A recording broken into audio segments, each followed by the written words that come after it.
Kuantan, Kerajaan Pahang dan syarikat produksi studio kembara disyorkan supaya membangunkan semula rumah peninggalan tokoh pahlawan Mat Kilau di Pulau Tawar, Jerantuk dan Batu 5 Jalan Gambang, di sini.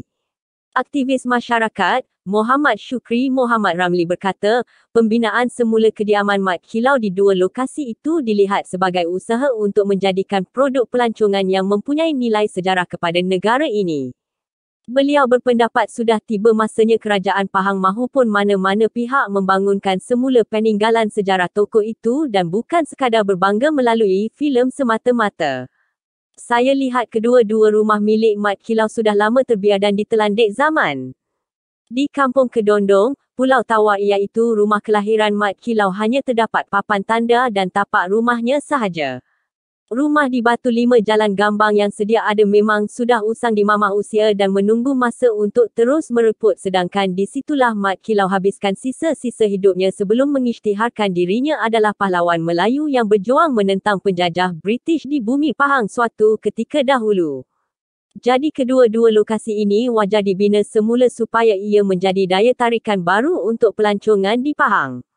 Dengan terbinanya rumah terbabit, maka banyak lagi bahan sejarah silam boleh dipamerkan di situ, katanya ketika dihubungi Sinar Harian pada Sabtu. Beliau turut mencadangkan agar produksi filem Mat Kilau menaja pembinaan tersebut kerana mereka sudah mengaut untung besar atas pembikinan filem menggunakan jenama Mat Kilau, biarpun sekadar fiksyen semata-mata. Katanya, filem Mat Kilau boleh terus kekal ditayangkan dalam galeri rumah Mat Kilau selamanya untuk tontonan pelancongan yang tidak sempat menyaksikannya sekarang.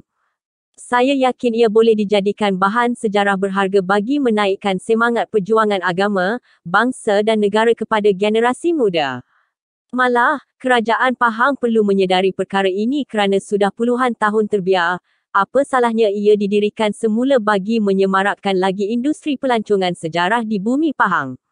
Apa guna kita sekadar menonton semata-mata tapi hakikatnya warisan Mat Kilau terus terbiar dan tidak dipelihara seperti warisan sejarah yang lain di negara kita, ujarnya. Sementara itu, Muhammad Syukri menjelaskan buat masa ini hanya terdapat galeri Mat Kilau di Pulau Tawar dan ia hanya dibuka pada hari bekerja sahaja. Tegasnya, sedangkan pelancong biasa datang pada hari cuti hujung minggu ataupun cuti umum. Begitu juga lokasi di Batu 5, Kuantan yang ada hanya galeri sementara yang dibina oleh cucu Mat Kilau, Muhammad Alhamdi Abu Bakar di Sekolah Kebangsaan Padang Garuda. Itu pun kerana beliau menjadi guru besar di sekolah terbabit sekarang. Namun, sudah pasti ia hanya boleh dikunjungi pada hari persekolahan sahaja kerana pada hari Sabtu dan Ahad sekolah bercuti, ujarnya.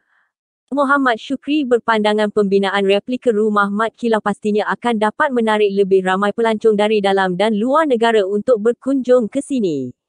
Harus diingatkan di Melaka, perigi Hang Tuah pun boleh dijadikan tarikan pelancongan dan sumber ekonomi penduduk apabila orang ramai berkunjung dan membeli buah tangan serta cenderamata di situ. Kalau kita ingat pahlawan Hang Tuah kisahnya wujud sejak beribu tahun dahulu, tak tahu kesahihannya atau sekadar legenda semata-mata. Tapi Mat Kilau masih hidup pada zaman moden iaitu selepas negara kita sudah capai kemerdekaan. Sepatutnya peninggalan sejarah pahlawan itu diangkat dan dimajukan, bukan sekadar cerita semata-mata. Banyak lagi bahan sejarah Mat Kilau di Pulau Tawar dan Batu 5 yang boleh dijadikan bahan sejarah sebenarnya, katanya yang mahu sejarah dipertahankan agar terus dikenang oleh anak cucu dan generasi akan datang.